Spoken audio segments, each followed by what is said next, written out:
Pittsburgh Steeler fans, hello! It's time once again for another episode of The Curtain Call, a very special post-draft episode, and a very special May the 4th episode as well.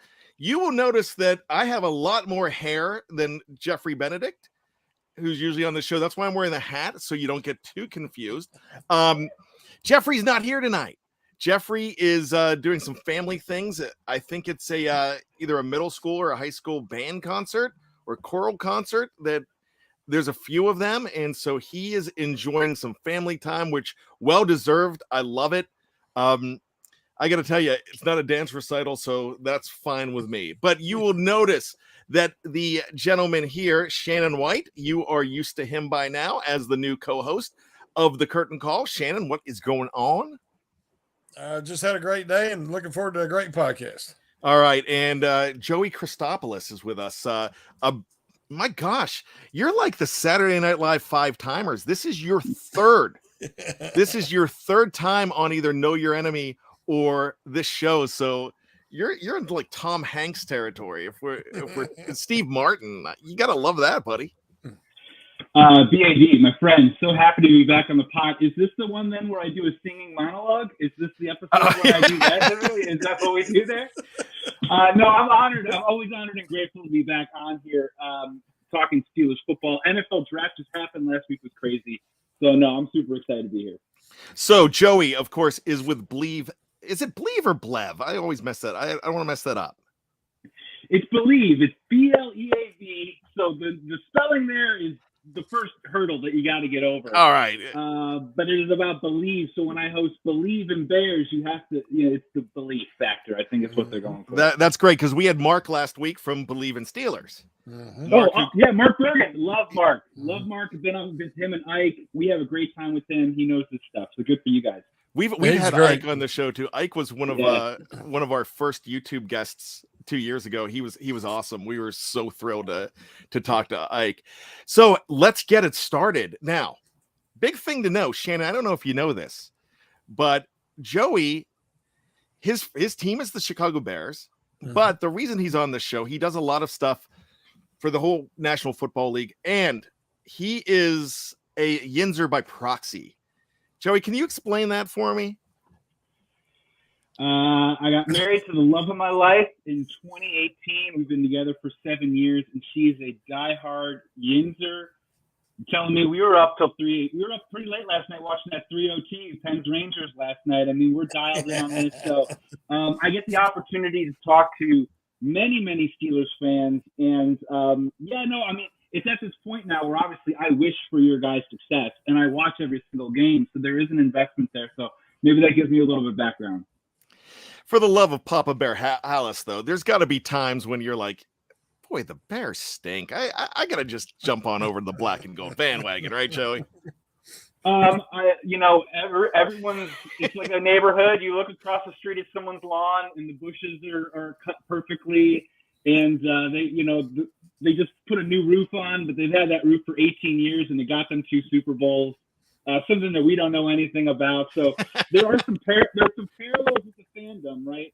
But no, clearly, like, you guys run a completely different ship. It's almost like I'm taking notes as to like what, and we're going to talk about some of the picks today because one of the guys you guys took is the guy that was probably my favorite guy in the draft. And of course, wide receiver university, the Pittsburgh Steelers take him at 54. So I'm sure we'll talk about that. So I have a lot to learn from you guys as well as the Bears are in transition for the 4th time in 12 years. Yeah, that's crazy to me, but they're gonna get it right. They're close. I think they're close. Yeah. So we'll talk about that later. Here's the thing. So I know I keep belaboring this, but so just tell me this: your number 2 team's the Steelers, right? Wait, say that again. So you would probably say that if you had to pick a number 2 team, your number 2 team is the Pittsburgh Steelers. Oh, yeah, absolutely. Absolutely. Number 2 would probably be Steelers, honestly, to grow up because the Bears were bad in the 90s. I love them from Jerry Rice. So I did have some 49ers love for me in the early 90s. I did have that. Maybe that's number 3. And I think 4,756 is the Packers. That's pretty much my list right there. All right, I love that too. We're not gonna back the pack. We're gonna blast the pack. That's no problem. I'm surprised the Packers are that high. I mean, gosh, we know what that's like because I live in Ravens territory. So enough said. Hey, And Joey, go ahead. Rogers owns you. He owns all of you, and he lets you know it. Ben never did that, but Rogers is like, I own you. All right, let's be kind to our guest. It's true though. No. Shannon, you're 1,000% right. And sometimes, what can you do when a franchise just lucks into Hall of Fame quarterback play for 35 years? And we were talking on the pre-show a little bit about May the 4th be with you. I always nicknamed him Dark Lord Rogers because he is a Sith. He's kind of a Sith at this point. It doesn't make any sense, and he shreds us in ways like first drive touchdown, mark it down. We know it every single time. Yeah. So no, I mean we're glad he's in the division. I want to beat him. I want to kick him out the door. He's not leaving on his own.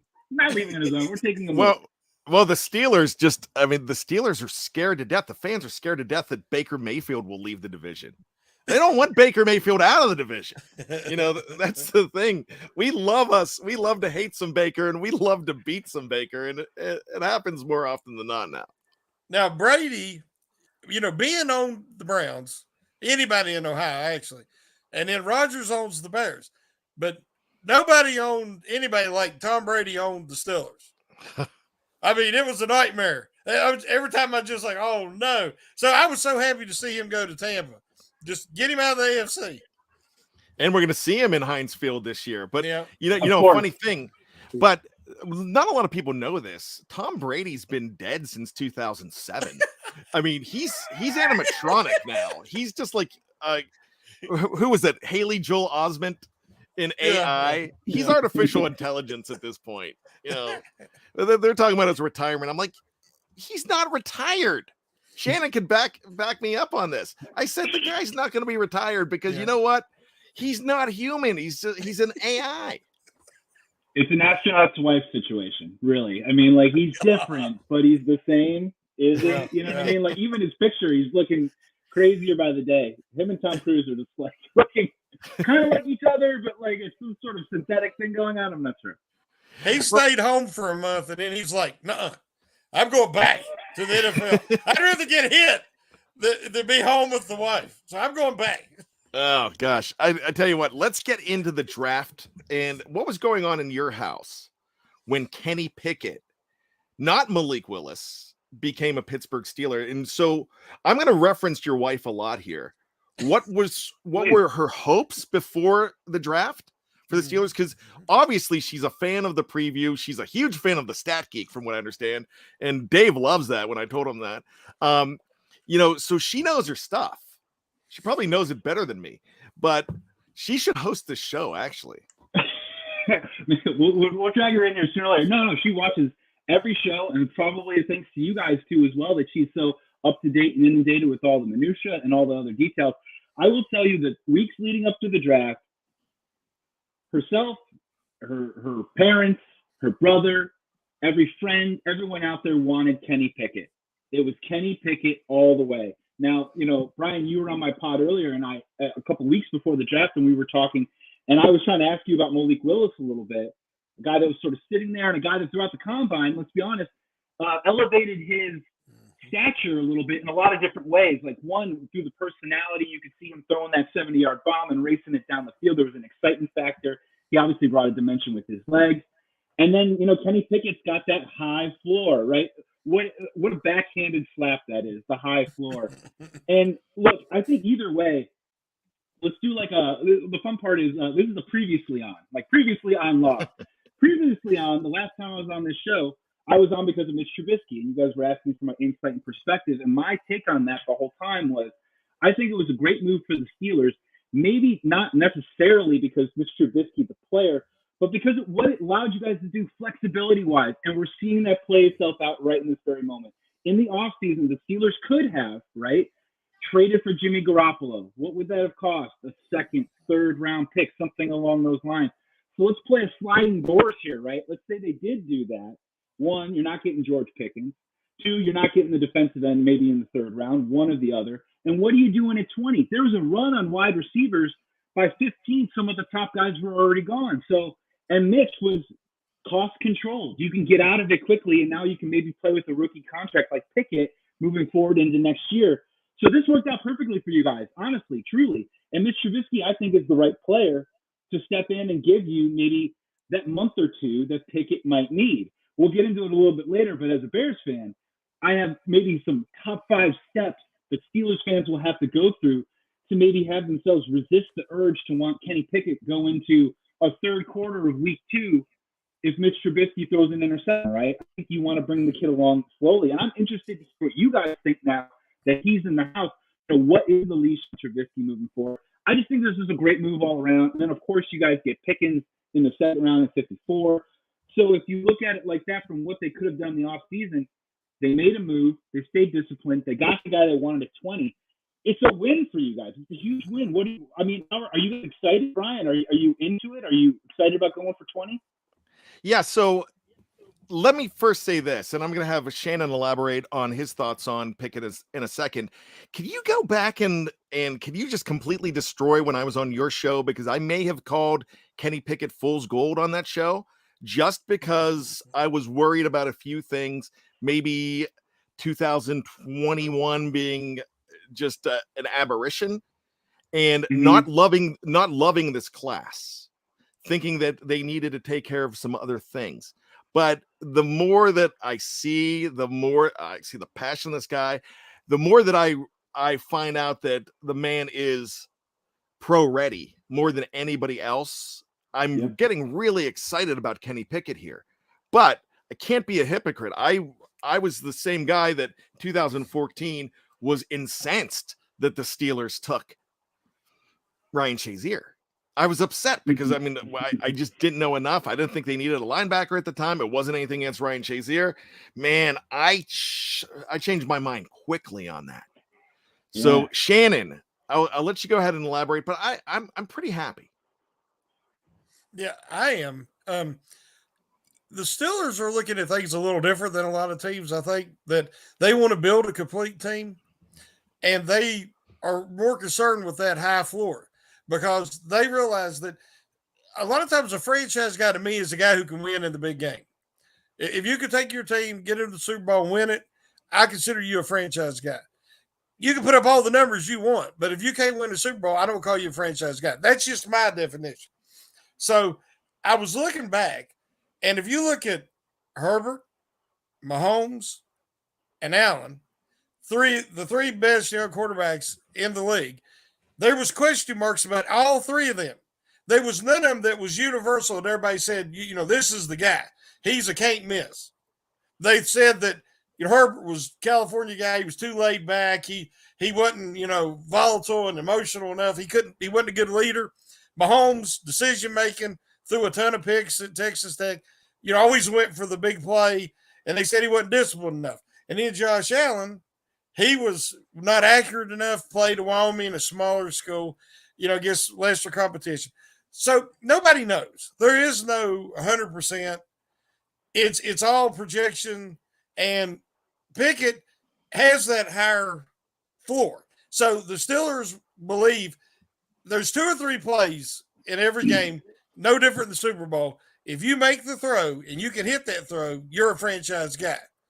Being it was never considered a top 5 quarterback, really, I did, but I'm talking about by the national media. But he won 2 Super Bowls, and if you don't think he's a franchise quarterback, you don't know what one is. But because he made the plays in the Super Bowl to Holmes, he won that. He made a play that very few guys could make. He got a team there with no offensive line, that 2008 team, and they won the Super Bowl because of how tough, physical a player he was. He's unique. Pickens, all he has to do is be special when it matters the most. Be good enough, get him there, and he'd make the plays. Jimmy Garoppolo got the 49ers there. He kind of rode the wave because they had such a great team. But he got to that Super Bowl. He had a chance to win it late in the 4th quarter. Sanders breaks deep. He's wide open. Put the ball in the money like Bradshaw did to Stallworth back in the day. He catches that ball. He's in, And, I call that a franchise guy. He's worth the money. He missed the throw. A lot of guys can get you there, but then they miss the throw. Or Neil O'Donnell throws it right to the other team twice. Well, we won't go there. But what I'm saying is I think that Pickett was a good choice. I think he's perfect for the culture. He understands what he's coming into. They knew him better than anybody else that they could have possibly took in the draft. So I'm pro Kenny Pickett. So, Joey, let me mention this to you. I look at a lot of there's a lot of revisionist history when it comes to Pittsburgh Steelers fans and trying to how they felt on the day of the draft. It's like the people that went to Woodstock. There was only 100,000 people at Max Yasgur's farm back in 1969. It rained in the morning. Yeah. Cleared up in the afternoon. But in the 80s and 90s, there was like over 3 million people that went to that concert. So, if you look back, go back to 2017, there were people incensed when TJ Watt was drafted by the Steelers. No one will say that now, but they were incensed. I just told you how upset I was about the Shazier thing. I hated the Casey Hampton pick. Wasn't sexy enough for me. You don't win 2 Super Bowls without a guy like the Big Snack. So, all I'm saying is that let's give it time, but I love the fact that Kenny Pickett is here now. It took me some time, not really some time to warm up to it, but it just took me some time to jump on the bandwagon. But now that he's here, I'm fine with it. I just like the fact that he's more ready than Malik Willis and any of those other guys. Now, this is a lot of a national media thing, and it just came up in the live chat. What about small hands? What are your thoughts on small hands? Because in my mind, small hands make the sandwich look bigger, my friend. That's a great point. My first thought was I never in my life thought we would be having someone come out and do a PR redirect. Did you see the thing where it's like, but his thumb, it's not the small hand, the extension of his thumb allows it to wrap around the football, and you go, okay, all right. And no, look, I mean, I think it's something that you have to keep an eye on, right? He hasn't fumbled in the NFL yet, so everyone just, hold the full beer cans before you toss them onto the field, right? But we've seen this from a couple of different guys. I know that we personally, as Bears fans, love playing Jared Goff because of his tiny hands. And he is a guy that fumbles 12 to 14 times a year. And I think there's a really easy way to figure it out is obviously as he moves throughout his career, we're just going to have to take note of it. If he becomes a guy that is a fumbler, we can make more of it. But if he doesn't, who cares? It's a big, huge, who cares? And Brian, to your point previously really quick, I think like with the NFL draft in general too as well, I mean, of course, we're all going to have opinions and perspectives on these guys that get drafted and the guys that we don't draft for our favorite team. But let's just kind of remove Kenny Pickett, the player, from the Steelers situation right now, and which is why I like it so much. I know it's been a while for you guys, but there is this thing called a rookie contract in the NFL for a quarterback. And look, you've been paying Ben, 38, 40, depending on what restructure you do per year for the last 5, 6, 7 years. And look, he's earned that money. He deserves it, every single penny. But now the Steelers are in a position where they have the flexibility, as Shannon was mentioning, building a complete team, of really spending some buku dollars on, let's just say, offensive linemen of your choice. I noticed they didn't pick up Devin Bush's 5th-year option. Is he on the way out? We'll see what happens with someone that could obviously be opposite of TJ Watt, defensive end and or offensive line. You can mix and match for a couple of years while you see what you have with Kenny Pickett. And Shannon, man, I love the point that you brought up where I personally, we make so much about the quarterback. Is he a top 5 quarterback? Personally, I love Big Ben, and he's got 2 Super Bowls. I don't think I would ever have put him in a top 5 among quarterback in a particular year. I mean, yeah, he put up some great stats, but other quarterbacks did too as well. I don't think that's what the Steelers organization needs. I don't think you need a top 5 quarterback. I think you need a guy who's maybe top 10, top 12, and as you said, makes the plays. This goes back to, and Brian, the one thing that we will not burn from our previous podcast is, regardless, is this is Najee Harris's offense, guys, right? This is all going to go through Najee Harris. and his success will predicate whether Trubisky has success or whether Pickett has success. Now, of course, you kind of refilling your wide receiver room a little bit with Pickens and Calvin Austin, another wide receiver that I like a whole lot, and honestly, a type of player that I don't think the Steelers have had in quite some time. I just like the spot that you guys are in. Remove whether Pickett's going to be good or bad, or who knows? We'll see. You know what I mean? Like, he could be the Ryan Shazier, or he could be the Mitch Trubisky. We don't know. But what's interesting about it is it gives you guys flexibility. You can get out of it if you want to, and you have money to spend in other areas of the team. And I think that's something that's really positive for this next era, this post-Big Ben era in Pittsburgh. Actually, I think that is great. That's a great place to transition, but I do have to bring this up. I agree with you completely about Harris. He is the guy, and you talked about that when Mitch came on board, where Mitch was a good signing because of Najee Harris. But I've got to say, I've got to correct you a little bit because I got yelled at by one Najee Harris a couple weeks ago live. I'll send you the video. At an autograph signing. Now, good-natured guy. You could tell. You saw him at the draft in the 4th round pick. Oh, awesome fun dude. guy. Yeah. But what happened is we have had this debate, especially on the preview, with Jeff Hartman wanted to call him Najee Jerome. And we know Jerome's not his middle name. But you cannot find the man's middle name anywhere. So I went up to him. My nephew was getting his autograph. I went up to him and I said, I got to ask you, what's your middle name? And he goes, well, you tell me, what's my name? And I said, well, I think it's spelled M-Z-E. No. What's my first name? And I said, what do you mean? What's my first name? I said, it's Najee. He goes, good job. All right. Then he went into the whole middle name. He's so particular about Najee. So that's why I got to throw it in. My last name is Christopoulos, guys. I have complete respect for that. And when I pronounce something wrong, I completely appreciate the correction because it's no problem. My entire life, I've been spelling Christopoulos my whole life. So no, I'm not. Half our network learning and getting better. Half our next network still calls him Najee, but his exact words, and you'll love it, is, well, I can't tell you his exact words, but I've got to edit one out, but I'll let you decide which one it is. He's like, you the ones messing up my name? You're the ones messing up my name. I'm like, no, it's not. Because I told him I was with BTSC. I'm like, we're not messing up your name. I swear. I actually was like a little kid. I'm like, no, I know. I'm not even going to attempt to say the second quarterback's name that you guys took in this draft. His last name. I'm not even going to touch it. I'm going to let you guys do it. I tell you what. Well, then go back on where you find and download your favorite podcasts, and Jeremy Betts and Andrew Wilbar had Chris Oluokun on the show today on the network. So we had an exclusive interview with, am I correct, Shannon? Chris Oluokun? That's what I think that's how you say it. Yeah, Oluokun. Yeah. So there you go. So we'll talk about Chris as well. But yeah, that just premiered about 4 hours ago on this very network. So in the live chat and everybody in BTSC land out there, make sure you check that out. Fantastic interview. And as the podcast producer, I didn't get him.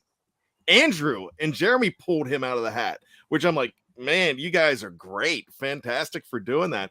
So they will have a feature interview with him. So check that out. Very good interview too. It's a 17-minute interview, and the guy's just grateful to be here. But let's talk about another guy. Very interesting. It's your draft crush. He went 54th overall to the Pittsburgh Steelers. Now, Joey, this broke Shannon White's heart because it was not Sky Moore. Shannon, I'll let you jump in. Yeah, Shannon, go first. Everybody knows, and everybody knew going in how bad I wanted him. And it kept getting closer and closer, and I'm like, he's still there. He's still there. So when it hit, I said, nope, it ain't going to happen. It's going to be Creed Humphreys all over again because they broke my heart the year before because they didn't take Creed Humphrey, who I thought was be the perfect Steeler at a position of need. Sky Moore I thought was even better fit. And then they already got Pickett. So I said, oh, there's your quarterback receiver for the next 10 years. I was just so excited.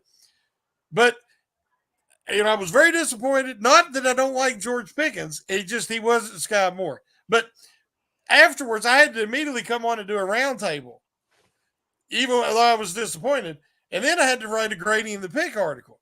And everybody's like, well, you was really fair and accurate with Pickens.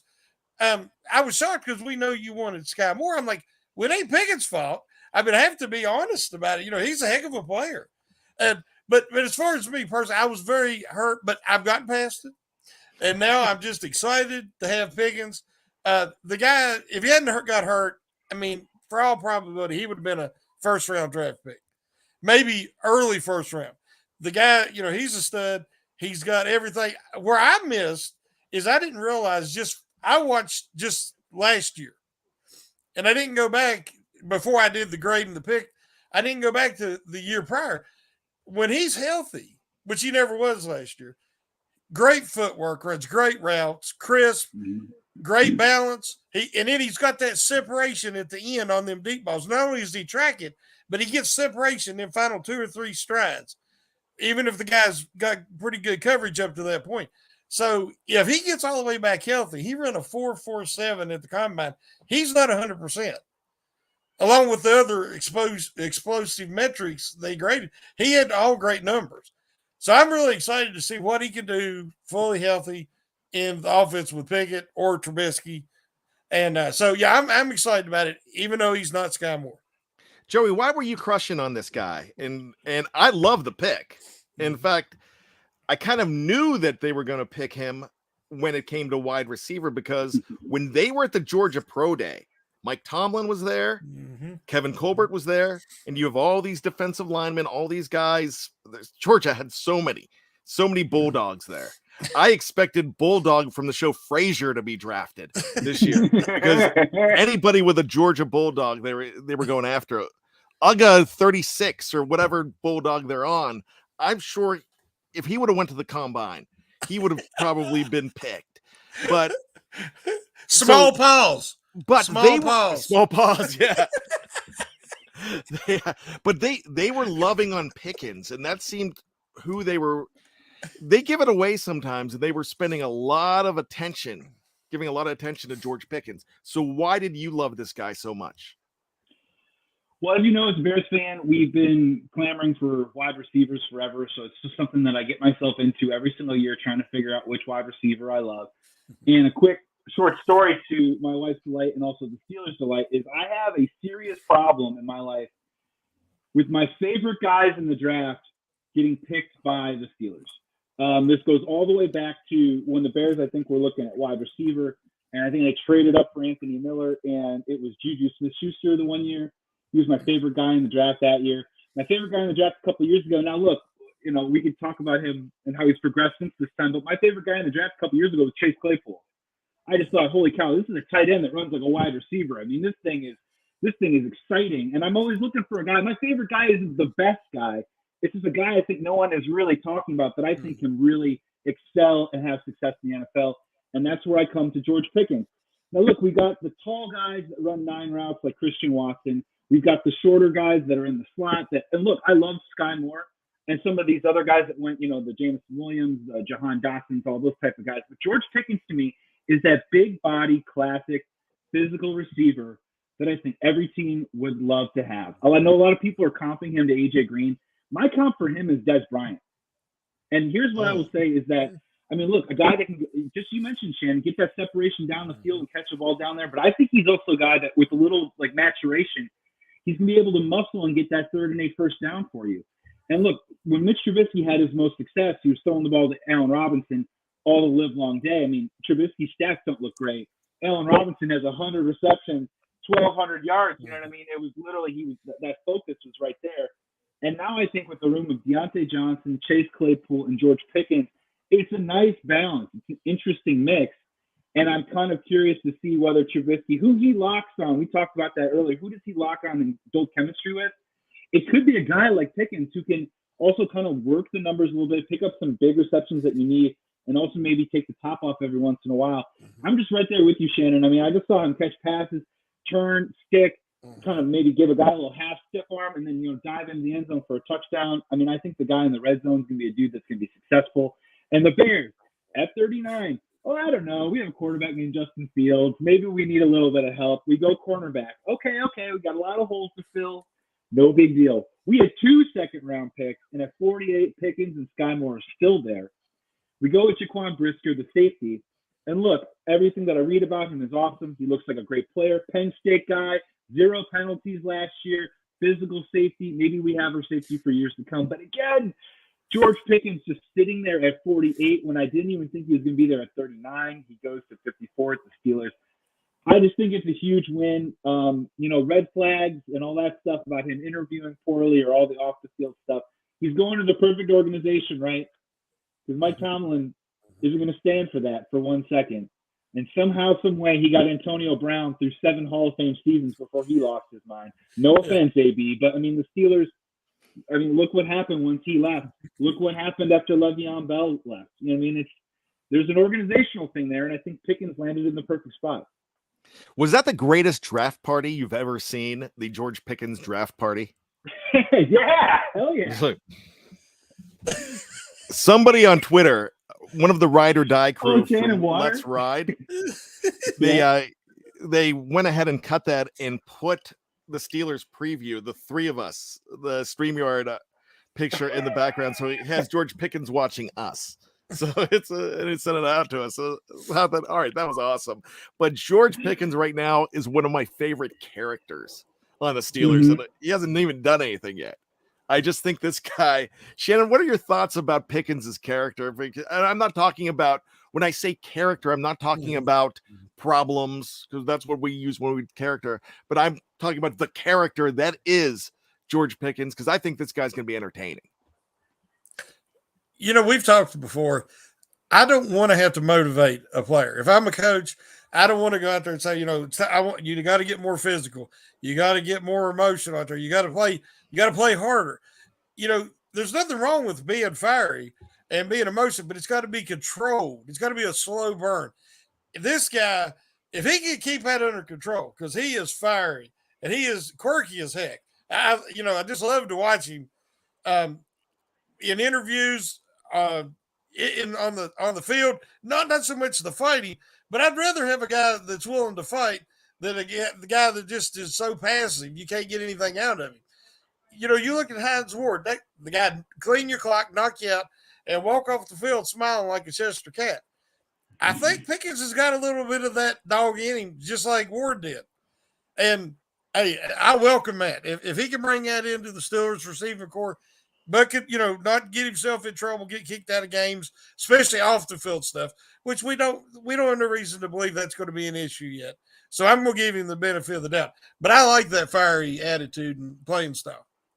Okay, we've got to pause a second and write that down, because Shannon White once again has broken the BTSC record of mentioning something that's never been mentioned in BTSC podcast, and that is Cheshire Cat. So that is a first. We've never had that on this network in all these years. So I'm going to have to start writing these down, and that's going to be a t-shirt. So good stuff. I love Cheshire Cat. That's awesome. Joey, right there. You see why you come on the show? No, I absolutely love it. And look, no, you're totally right. I guess the thing is, you just worry about him on the sidelines if he doesn't get the ball in the second quarter, maybe blowing up or something like that. I think you guys got veterans on the squad that can probably tamp that down. And I think, just to add on to this all too, I think this is the right push for Claypool, right? Mm-hmm. This is just, absolutely. I think this is the right little nudge. I don't think the second half of the season went the way that he wanted to, or Mike Tomlin wanted to. Practice music aside, whatever. But I think Claypool is the guy that, I think he's got a lot of potential, but there has been some stagnation, and I think in his maturity on the field in terms of route running, and didn't really, obviously his sophomore season, we can call it a sophomore slump. I think it's the right kind of push though to have him come out and try and have his best year possible too as well. So I think that's a win-win for the Steelers. And I got to tell you, I'm not worried about Chase Claypool at all. There's something in that Minnesota game. Yeah, of course that's stuck in my craw. I was a little upset about the Minnesota game at the end. Focus, but I also remember Plexico Burris as a rookie spiking the football in the middle of the field after he was untouched, and not realizing that that's a turnover there, buddy. You can't do that. So I mean, we've all organizations deal with that, but when you say that he's in the right place with Mike Tomlin and the culture, yeah, he definitely is. So bringing in a guy like Pickens, Joey, that's a big deal. But Shannon wanted a guy like Sky Moore. I'm going to go ahead and skip ahead of the number 3 pick, and I'm going to go straight to number 4 because we're still talking wide receiver, and we got to bring up Calvin Austin III. Great name, by the way. CA3, Calvin Austin III. I absolutely love it. And this guy, man, he is the opposite of George Pickens, but they're both fast. But you've got Darren Sproles out there. Now, a lot of people in Pittsburgh are worried because they see a little guy, they automatically think Dre Archer. But a guy like Darren Sproles lasted a long time in the league, so I don't kind of worry about that. But you've covered all angles when you bring in the big guy and you bring in the little guy. Yeah, no, I completely agree. And I'm assuming this is just going to replace James Washington. This is kind of like taking his spot more or less. Regardless, I think it's really interesting. I think, one, I'm pretty sure he has punt returning experience. So I'm curious to see what he's like on special teams. I don't think you guys have had that element in quite some time. And you're right. I mean, I think third down back, a guy that you can run in, motion a little bit and maybe kind of do some tricks to kind of maybe get Deontay in some one-on-one coverage at times, I think is a really smart move. Let's just stick up, because this is what I know. With Trubisky right now, I think a guy like Calvin Austin III can actually really help Trubisky early on and maybe make a bigger impact than Steelers fans might be expecting right now. If you go back to 2018 when Trubisky had his best season, I mean, Tariq Cohen had over 1,300 all-purpose yards. And we played him all over the field. It wasn't just in the backfield. I mean, it was on slip screens. It was on little wheel routes. So maybe you're running Claypool and Pickens on this one, clear it out with a wheel route to Calvin Austin. I think there's a lot of different things you can do. And yeah, it just adds another dimension. I just really like what the Steelers are doing too, where they're just trying to build something that maybe isn't as quarterback focused as the last couple of years have been, because Ben runs the show, right? And now maybe they're bringing in these different elements. I think you're going to see some interesting new formations and play calls that maybe Steelers fans haven't seen in quite some time. And again, we haven't even brought it up yet either. All this is great news for Pat Freiermuth, right? The guy that works in the middle of the field. Because now you got Calvin Austin going like this and that. Maybe you got Claypool and Pickens going like this and that. And you got Deontay crossing like this. Freiermuth in the middle right there doing some work. So I think it was a good pickup by the Steelers getting Austin. Yeah, that helps him come a lot closer to being a Travis Kelce with those weapons around him. Really does. I mean, Travis Kelce's amazing and great. I think he is the best tight end in the league right now. But can I just throw it at you guys real quick? I mean, I feel like Freiermuth's in for a huge season, no matter who's at quarterback. You guys feel the same way? I mean, just what he showed last year in the red zone. And I think he's got that athleticism that sometimes tight ends, they are a little bit stiffer than you think once they get on the field. I don't know. What do you guys think? I think Freiermuth's in for a big one. I'm just going to say absolutely and throw it over to Shannon. Totally agree. I've been looking at him with some of the recent pictures. He actually looks slimmer to me. Now, I think he's always been a little bit smaller for a tight end, but he's a great move tight end who can block. But I'm expecting him, especially with the offense is going to be totally different. You said an offense like a lot of the fans haven't seen in a couple of years. I'm going to say ever, because Canada's offense is going to have elements to it that no Steeler offense coordinators ever tried to implement. And we always say Canada's offense likes to have that weapon that he can move around, jack of all trades kind of guy, Swiss Army knife, an offense weapon. That's what Austin can be, because with his speed, you're going to see him in the slot, like you said, on reverses, sweeps. I even think you'll see him in the backfield on occasion, just to try to get him matched up with the linebacker or safety that way. And, he can chip. There's one video of him chipping and then getting out. And, I mean, nobody's going to run with him. It'll take one of the top quarterbacks to run with him. So I think that this offense is going to be totally different. You don't even worry about last year, because it's not going to be similar at all. But, I think Freiermuth could be the biggest beneficiary of it. All right, so we talked about those three guys on offense. There were two other players on offense taken. One, a legacy, Connor Hayward, and another quarterback, Chris Oladokun.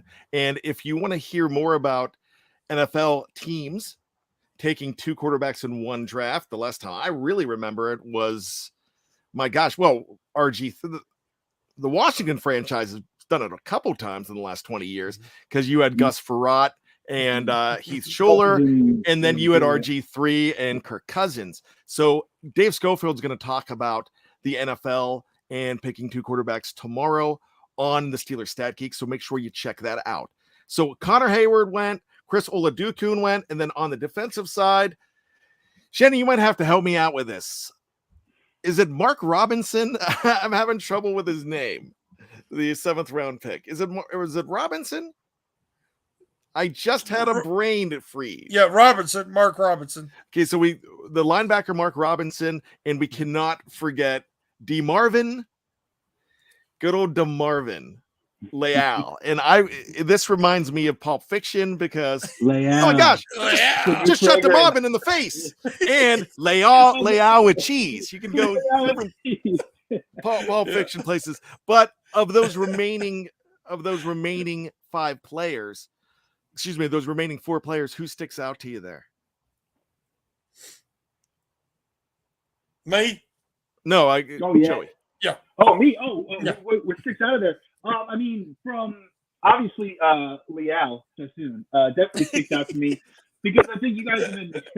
I mean, ever since Bud Dupree left, I mean, you've had some guys kind of fill in that have actually played really well, but you want to add depth on that defensive line. Clearly, I think the metrics, I think the speed really stuck out to the Steelers. I think that's why they probably made a move on him. And look, Steelers and defensive line, it goes a little hand in hand. They also talk about moving him maybe on the inside too as well, and working with Hayward alongside him. I don't know if that's going to happen, but I think that's a cool move. The quarterback, I mean, the outsider says the quarterback's interesting. I immediately had this flashing moment of a door swings open into a dark, dank bar, and Mason Rudolph saddles up to the bar stool, and who turns around? It's Landry Jones drying a glass, and he's like, "Tough day," and he's like, "Oh, you know it," and they're like, "What's my beer?"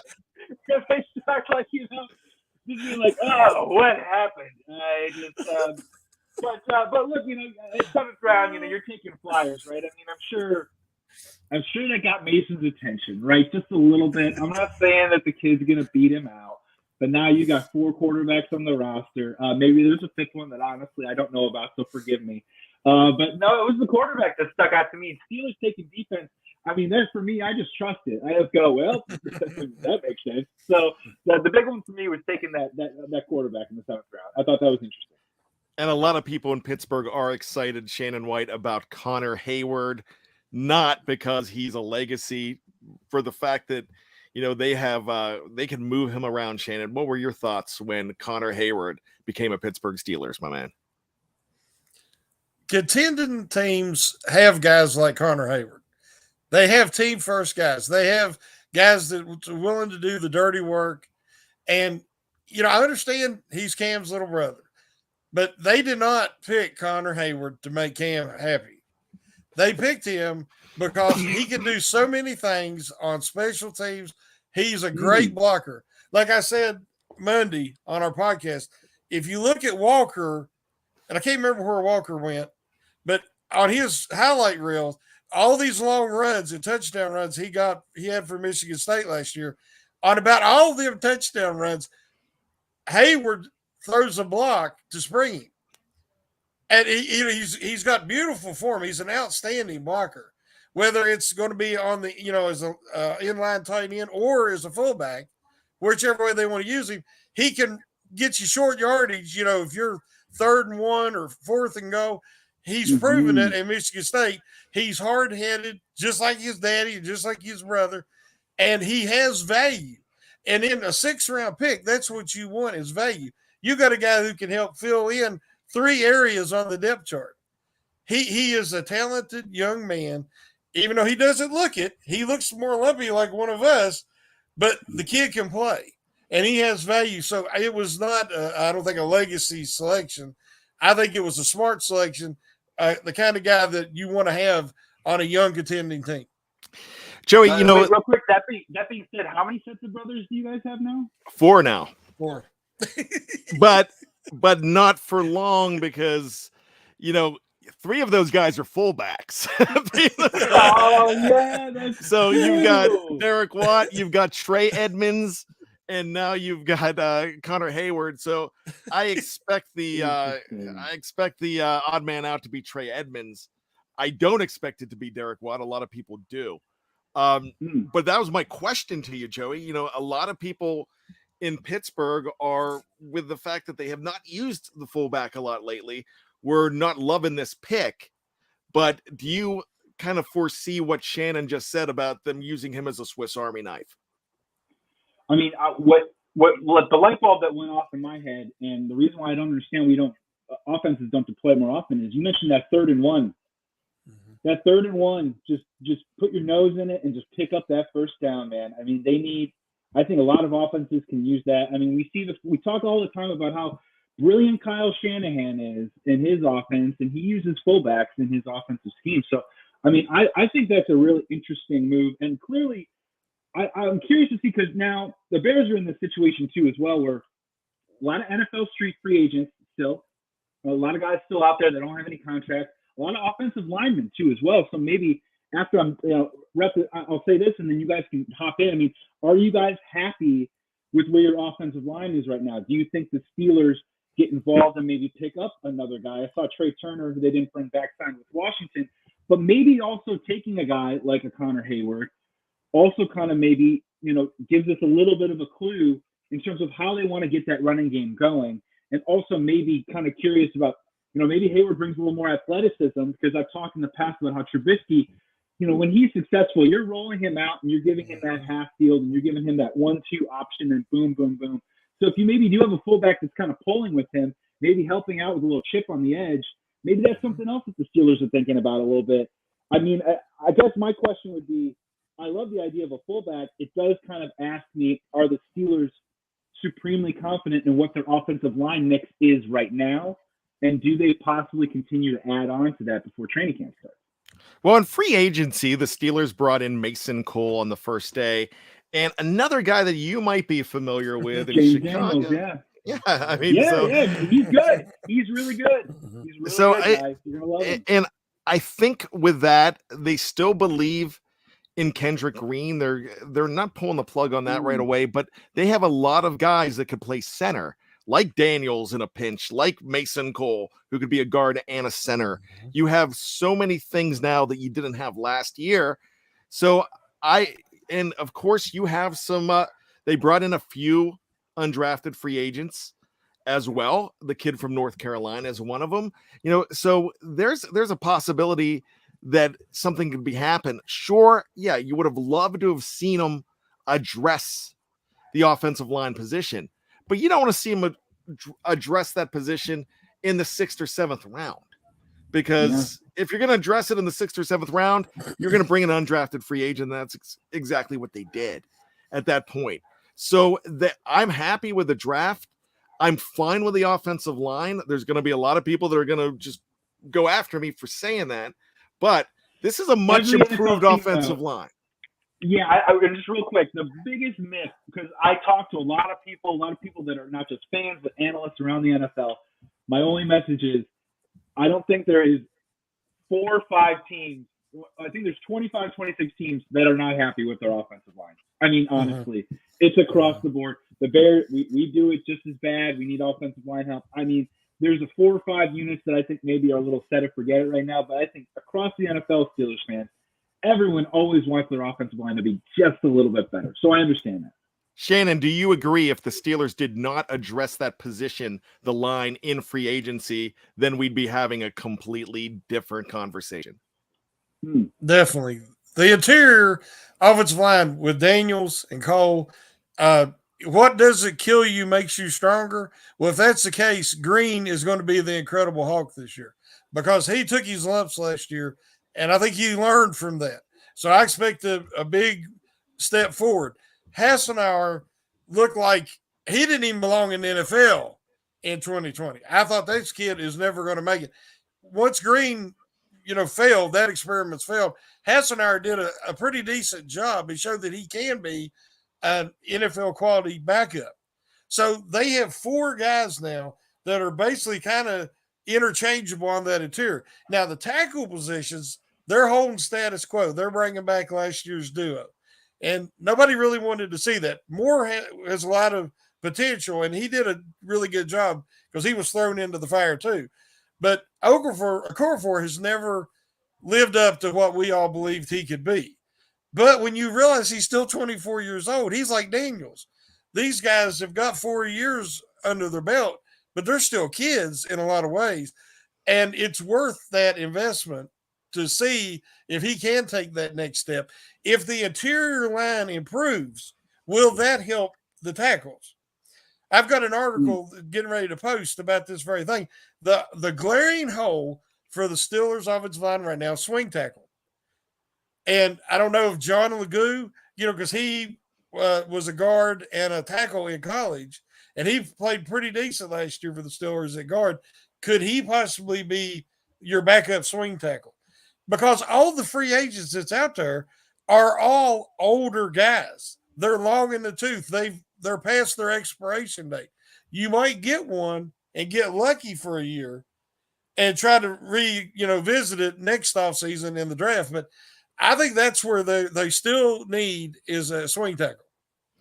With that being said, this is a much better offensive line than when Shannon previously mentioned the 2008 Pittsburgh Steelers Super Bowl champion Pittsburgh Steelers offensive line. That one was dreadful. And they still won a ring. So this is a much better line. And one player that Shannon did not mention in there that the Steelers are really going to rely on, Joey, is Kevin Dotson going into his 3rd year. Had some injury issues last year as well. I think he comes in with a chip on his shoulder as well. So I'm actually feeling pretty good about it. Steelers Pittsburgh mentions they still have Joe Haig. I was thinking that myself. So yeah, this line is not going to be in as bad a shape as a lot of people think it will be, but maybe they can go ahead and you never know. They might bring somebody else in as well. When Trey Turner signed with another team the other day, nobody batted an eye because he was brought in for 1 year. I thought Trey Turner did a decent job for this team, but he was only brought in for 1 year, and you never expected him to come back. So that would be great. So overall, Joey, as we come up on the top of the hour here, let me ask you this. Your opinion of this draft. I'm not going to ask you to grade it. I'm just going to say, of the top 32 teams, of the 32 teams in this league, what percentage are you going to give this? Is this a top 25, a top half, the bottom 25%, or the very bottom as far as that goes? Well, for the Steelers, let's see. Obviously, everyone's just talking about how great the Jets did and how great the Lions did and this, that, and the other. So yeah, good for them. They had a ton of picks because they suck. So good for them on that front. You know what I mean? It kind of is what it is.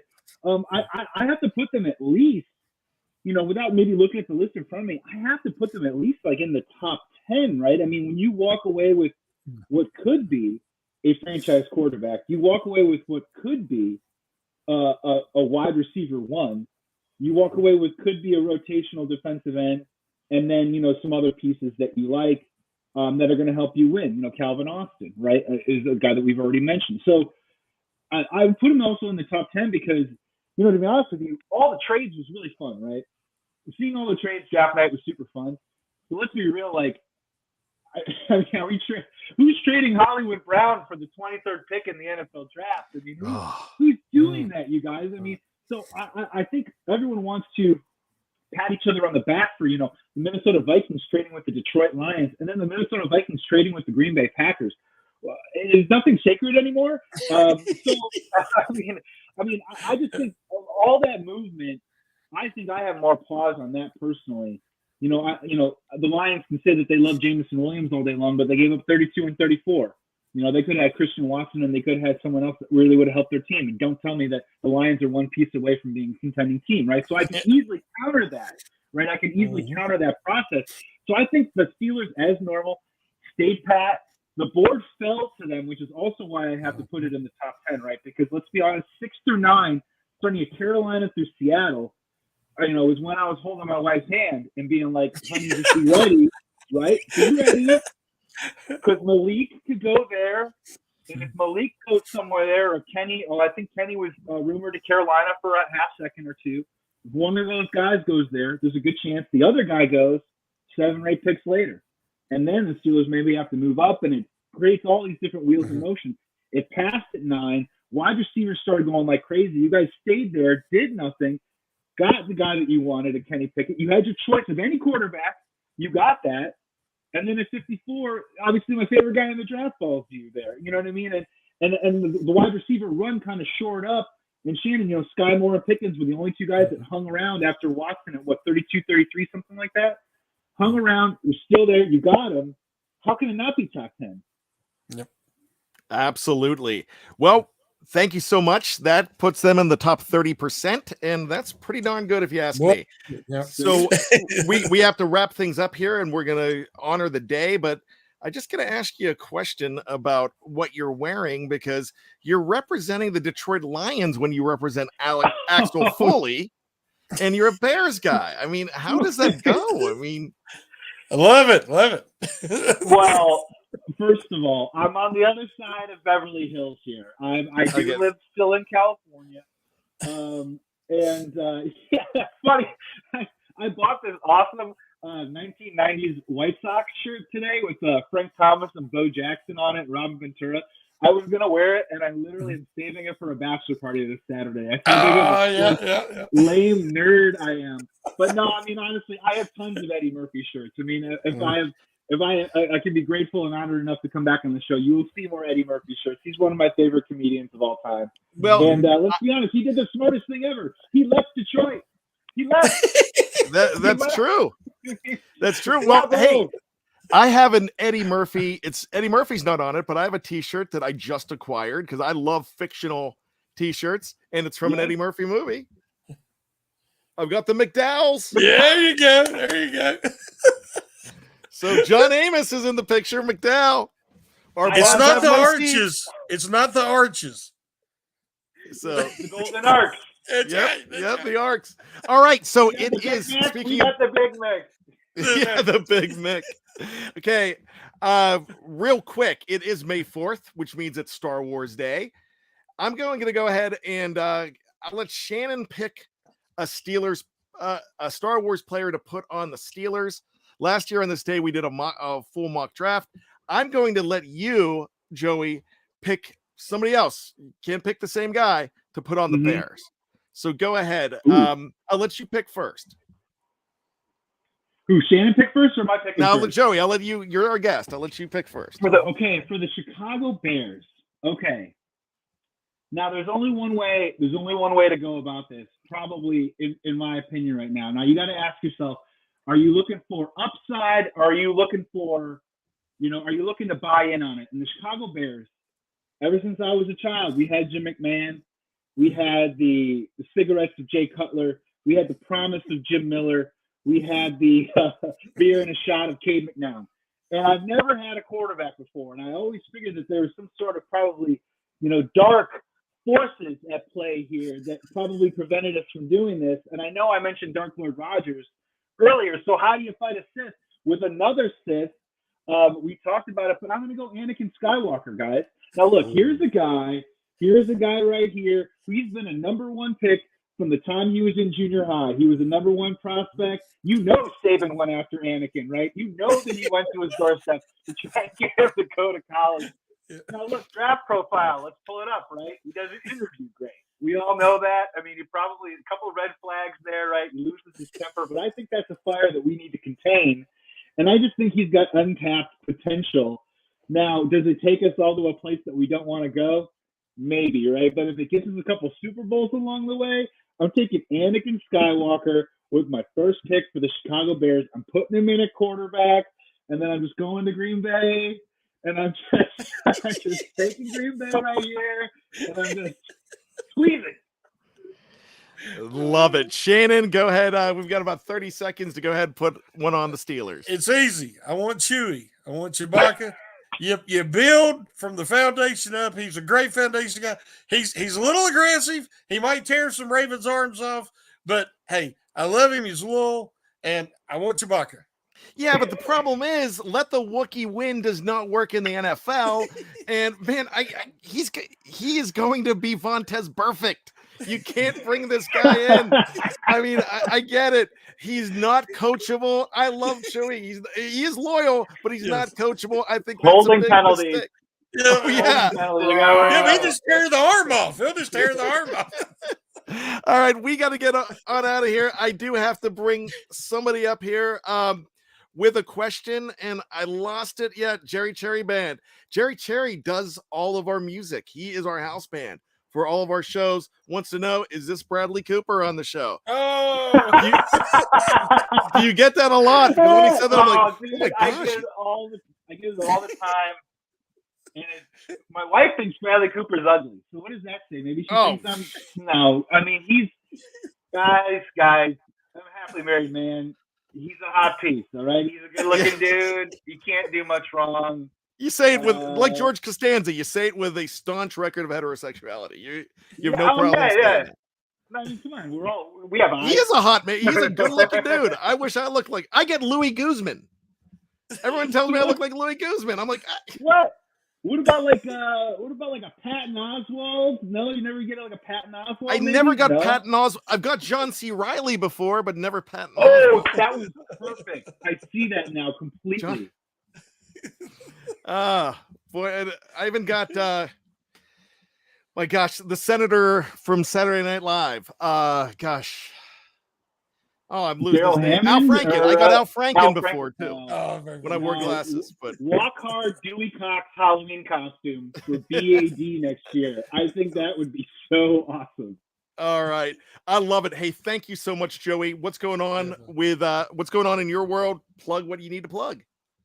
Yeah, honestly, guys, thank you so much for having me on. You can follow me at Joey Sports Guy on Twitter or Instagram if you want to.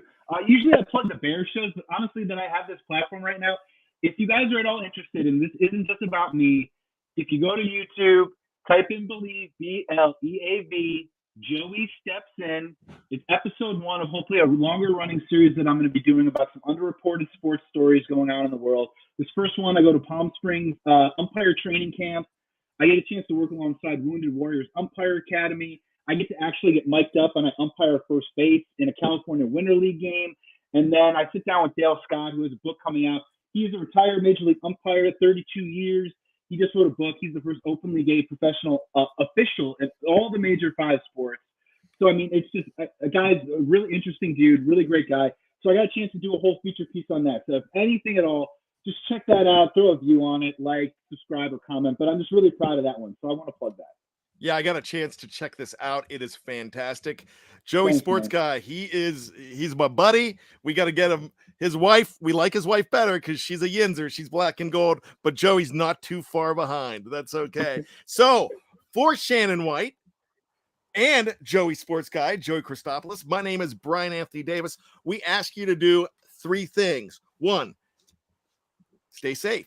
2, stay true to yourself. And 3, always stay behind the steel curtain. This isn't our show, but we're doing it together, Shannon. So just when you think you've got all the answers, we keep changing the questions. All right, keep your feet on the ground and keep reaching for the hypocycloids. Geoffrey Benedict will be back next week for the curtain call. I'm bad. I'm out.